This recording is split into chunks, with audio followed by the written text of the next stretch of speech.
welcome to Straightforward Conversation with Gary Hunter. Today we're on location at the Athens County Historical Society Museum with JoAnn Prisley as curator. Welcome, JoAnn. Thank you very much for having me. I'm enjoying doing this. The Historical Society Museum is located at 65 North Court Street here in Athens, Ohio. The Historical Society Museum was established in 1983 due to a merger of the Historical Society and the Athens County Museum Corporation. It's my understanding that the Historical Society has 3 divisions. That's correct. The Historical Society, the Museum, and a genealogy chapter. That's right. 3 very active parts. Good. Let's go inside, JoAnn, and see what there is to see.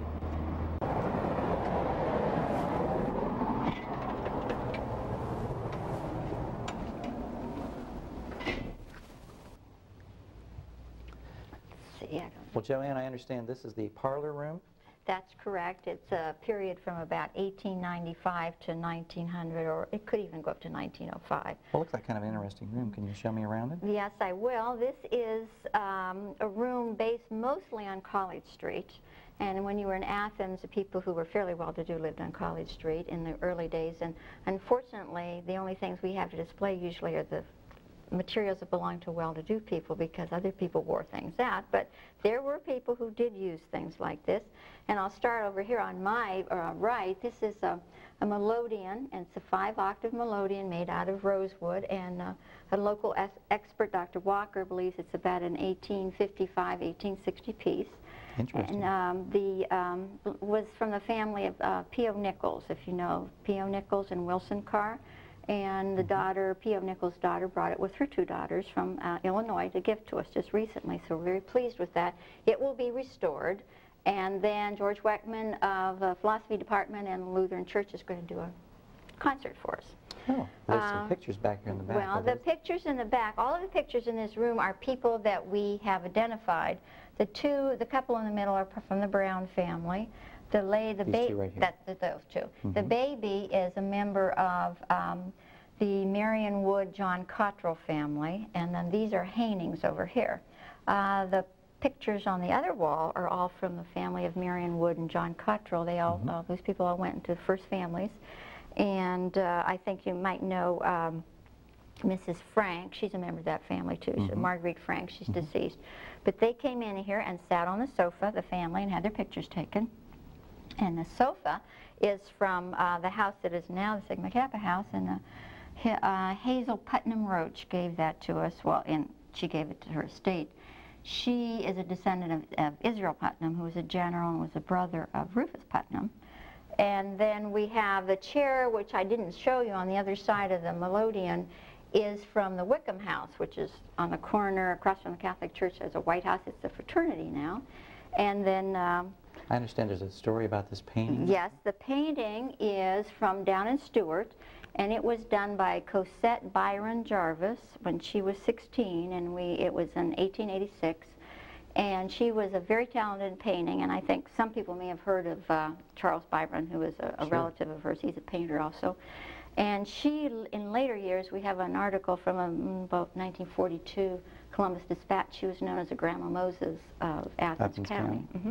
And she's listed in a booklet done at Oberlin College about little known but very talented local artists.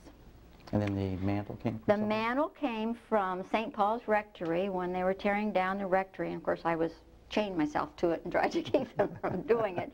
But then they let me have pieces, and I went in and asked for this mantle, and I couldn't get the tiles that came around it. They couldn't get them off the wall and out of the floor. So we have, this is a fake piece.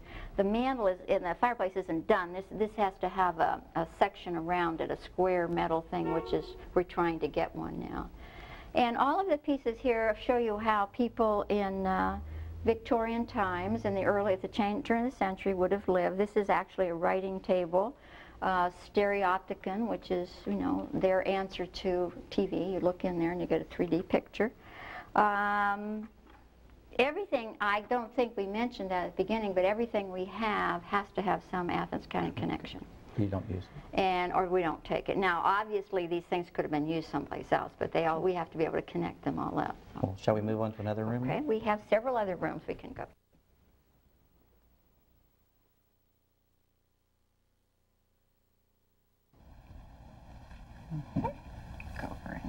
here. JoAnn, I think we've now entered a Victorian bedroom.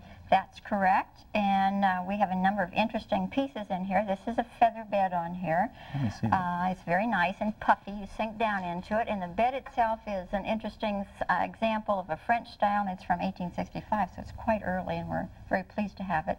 Where did this come from? Somebody Jo Johnson, who is a member, one of our volunteers, Mm-hmm. it's from her family.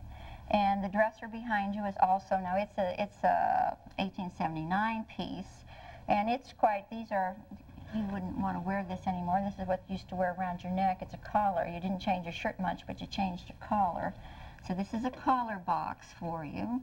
For a man. For a man, and this is a place when I brush my hair and I pull the hair out, I'd save it in there to make myself a wrap, which is a thing that goes on your head to pile your hair on.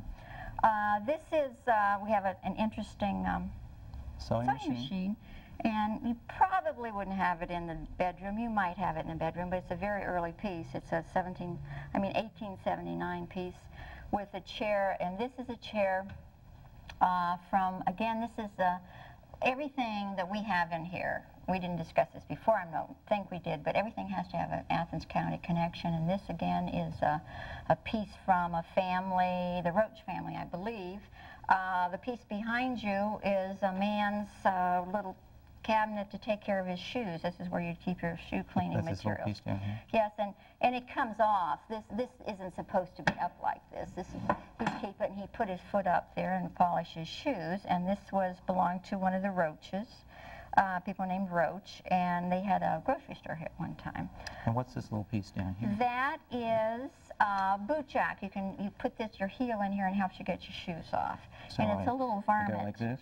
What kind of a varmint? I don't know what kind of a varmint it is. It's a bug. It's a bug. It's a bug. Let's see, over here, this is the bathroom. This is the bathroom because you didn't have an indoor bathroom. This is where you would wash, get your water. Chamber pot down there, shaving gear in the bottom. There's a urinal down there. And then this room would be the room in a house of a fairly well-to-do family. So they would have someone come around and empty these things for them. There would be a maid who would take care of all that stuff. The pictures behind us, this is Florence Brown, her high school graduation picture, 1905. She was from Albany and lived to be about 102. She was very, very good about getting things for us, for the museum, so she was a good person that way. These are people from Nelsonville, from the Gaspar family, as are the pictures over the bed. And then we have... These pictures over here, you mean? They are people from Bookville area, the Gaspars. And then we have some more, let's see, Mabel Darst. If anybody went to West, she was the longtime principal. That's her baby picture. And Marguerite Frank is in the first one. We have just samples of everything. Now, this is a hairpin. This is what I would wear for a hairpin, or your wife would find that interesting. This is a button hook. We don't have button shoes on, so we couldn't do it, but we're using that with that. They buttoned their shoes and you couldn't use your hands on it. We have samples of interesting kind of jewelry that we would have. Just a little bit of everything to show you what life was like. We also have a window in this room, and there's a painting behind it, so you have the idea that you're looking out. Maureen Morgan, Frank Morgan from OU, his wife is an artist. She painted these scenes outside the window, so it looked like we're looking out. Well, very interesting. And I think the other interesting thing is the wallpaper is not authentic, but as close as we could get. And John and Gail Good are our wallpapers. Very good. They don't hire out. Thank you.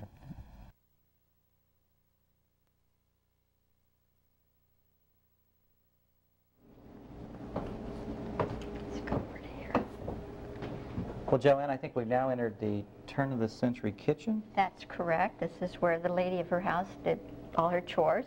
Not the man, the lady only? The lady only did the work in the house. The men had to work outside.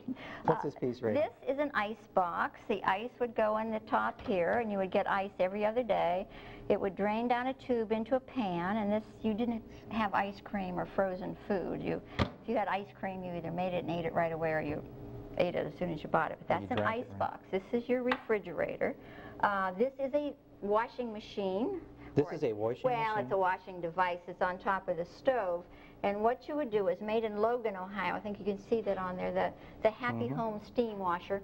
You would put water in there and your clothes, and you have the coal or the wood fire going. You'd bring it to a boil, and then you'd put soap, and then you twist it back and forth, and the clothes would be, there would be agitation, and the clothes would be washed. So it was designed to sit on top of the stove? Yes, and then you had to empty it, of course, and wring it out by hand, and then you had to iron it, and you had to heat up the irons on the stove. It was not fun. This was not a fun place. It's very interesting, but not fun. The iron had to be heated, as I said. Now behind it is a pie safe, and I think you can see on the sides there are air holes here, or you can see it back through here. I don't know if you can see that or not, Gary, but it let air through there, and this is where you stored your food. A lot of your food, because we didn't have storage the way they do now back in the, I mean, now we have different kinds of storage, but this was called a pie safe. Another interesting piece I see there is the phone. You mentioned to me earlier that people might think that would be out of place of the term. We have had people say that, but in the actual fact, you probably could have had it in the 1880s or sometimes earlier, and certainly in the 1890s. The flaw was that you had to bring the line to your home yourself. So if you lived, if the office for the phone company was downtown here, as it was, the home phone company, you would have to take the line and run it to your house. And if you lived down on State Street, or if you lived on College Street, you had to figure out how to get that wire to your house. So that's why people didn't have phones in their house. But in actual fact, it was possible, and people who were well-to-do could have had that. What's interesting, I understand next door we have a kitchen of a little bit later era that we can visit. That's true. We can look at another kitchen. And it's an improvement, I think.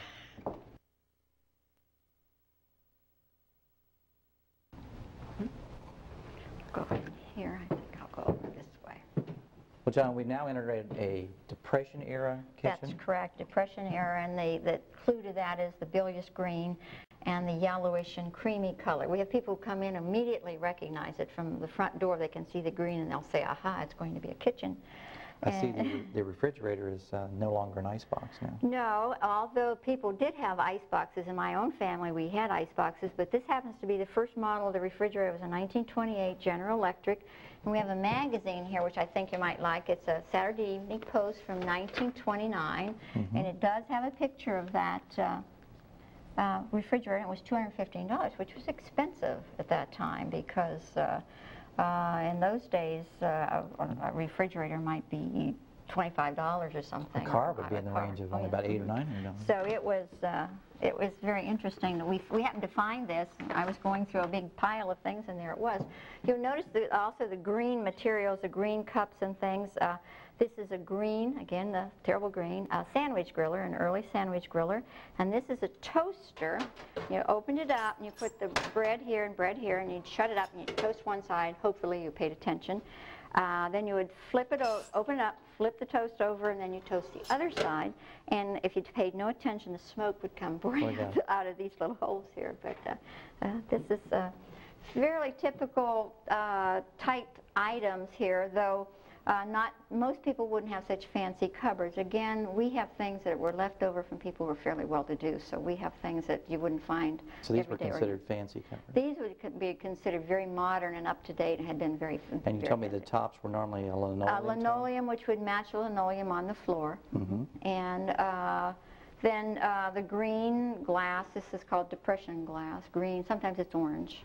And everything was green or yellow. This is an Indiana cupboard, I think they call it, where you stored, it had bins for flour. You don't need this because you have curly hair, but this was curling iron, and you would heat it in the stove, turn on the gas stove, get it burning hot, and then your mother would burn the side of your head as she was trying to curl your hair. Doesn't sound like it's too good for you. I know about this because they had these when I was a little girl, and my mother tried to curl my hair that way. Well, that is a gas stove, too. Let's move on to the next one. Oh, wait a minute, one before we leave the room here. You told me there was an interesting story about this high chair here. That's a high chair, and you can put it several different heights. It was manufactured in Gloucester. They had a plant in Gloucester where they manufactured chairs, and I thought that was, again, we'd like to have Athens connection, and I think that was an interesting one.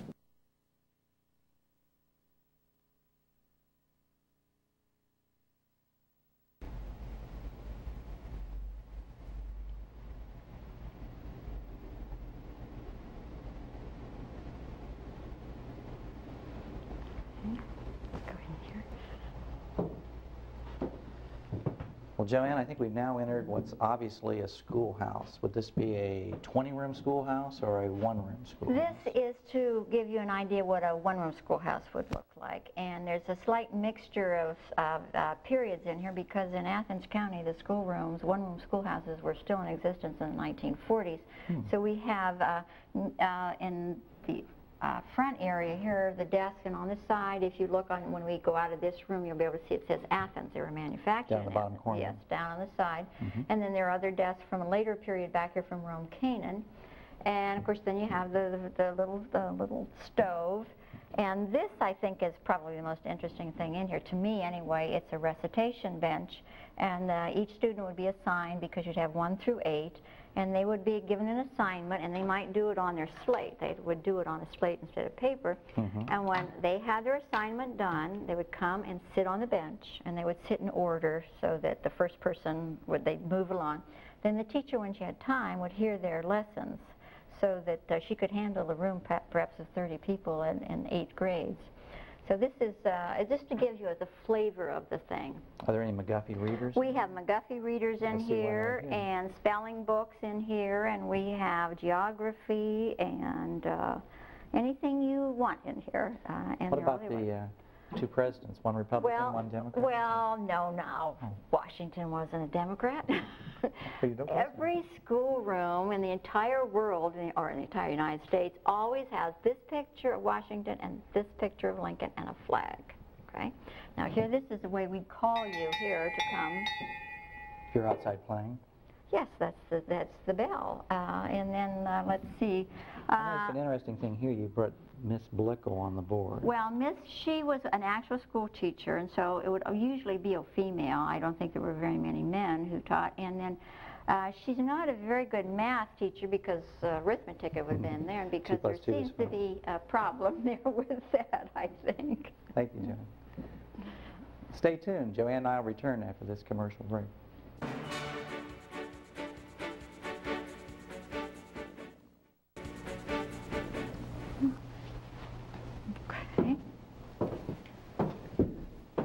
Well, JoAnn, I think we've now entered what looks like a locker room for a what? It's a locker room for a coal mine. We wanted to build a coal mine because coal mining was a very important part of our county, but we didn't have enough money to build a mine, and they do have one at COSI, so we decided we'd do a locker room. And I had been in a mine once, and they start you in the locker room, is what they do.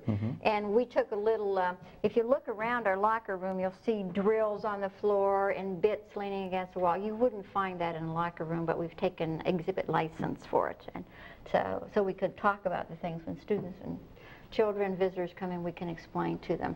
Some of these clothes look a little grungy. Well, they are actual miners' clothes, and they brought them. They're modern miners, and they brought me their grungy clothes. And they did not take those home. They would take their clothes off, leave them in the locker. No, they didn't wash them. And these up here, this above your head is a locker. And there's one on the floor to look at more closely. This way, they could air out their clothes. They could hang them, or air would go through, and it would keep it away from bugs and rats and things. And so when they were finished, they would dry their clothes, take the dirty clothes, just put them dirty in there, and then put cleaner clothes on to go home. We have equipment. This is equipment for testing gas, more modern. Hats. These are the lamps that they'd wear on their hat, and they would light it, and depending on the kind of gases in the mine, the flame would be a different color. I think if it was all red, you shouldn't be there. Or maybe it was all blue, it was dead. And this is a lamp they would carry. This is to check for poison gases. I think you told me an interesting story about these knee pads before we came in. Coal mines, people have the idea that when you go in a coal mine, you walk down there and you stand straight up and you work, but you don't.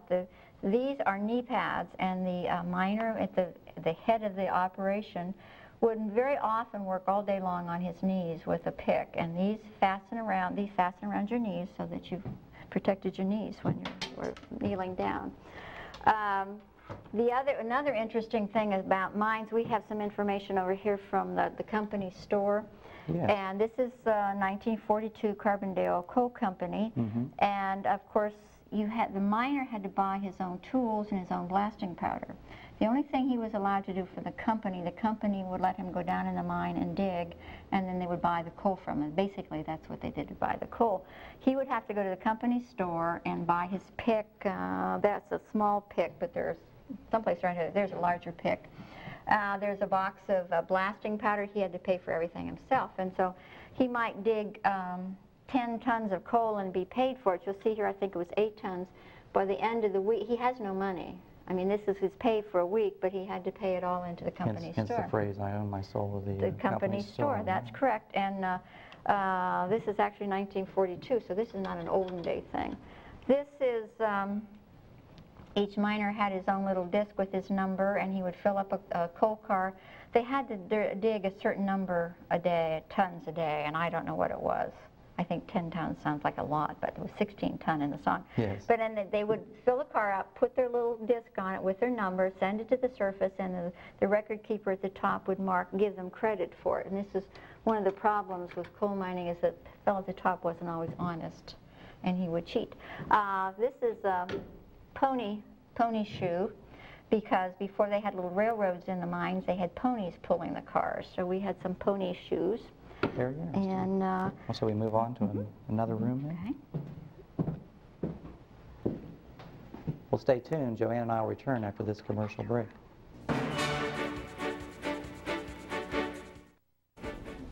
Well, JoAnn, I think we've entered a country store.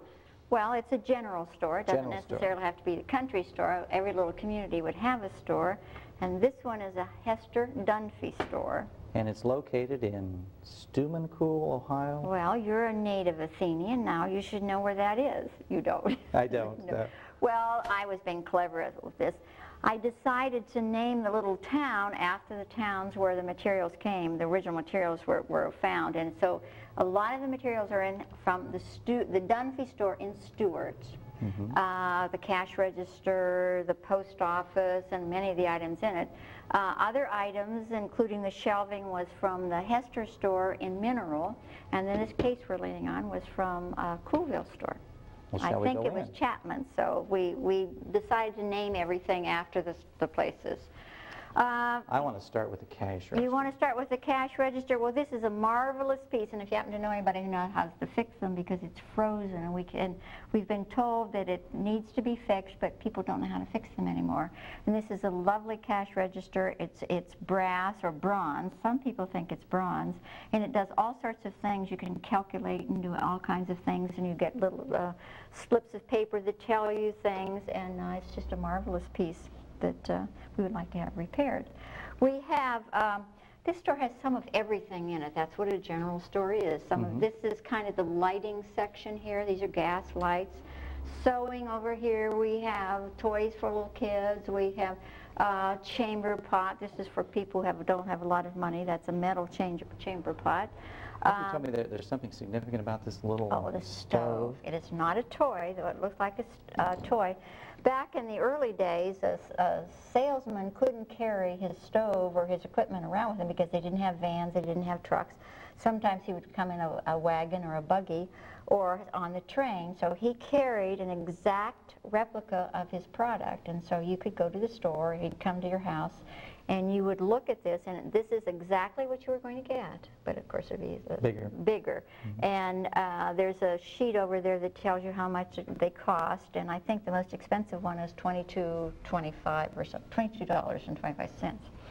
And this is, you're an attorney. This was M.D. Hughes' family, I believe, and Claire Berry's wife. So it was her relatives, and she very kindly loaned that to us, and she said she'd leave it here for as long as we needed it. So we think that's a nice thing to have. Well, JoAnn, this has been really interesting. This is a great exhibit to end up in, and I want to thank you for coming on my show today. Well, I'm glad to be here, and I hope you'll come back again and see the other things we have. I think we most certainly will. There's a lot to see here. This has been Straightforward Conversation, and have a good day. Show me something else.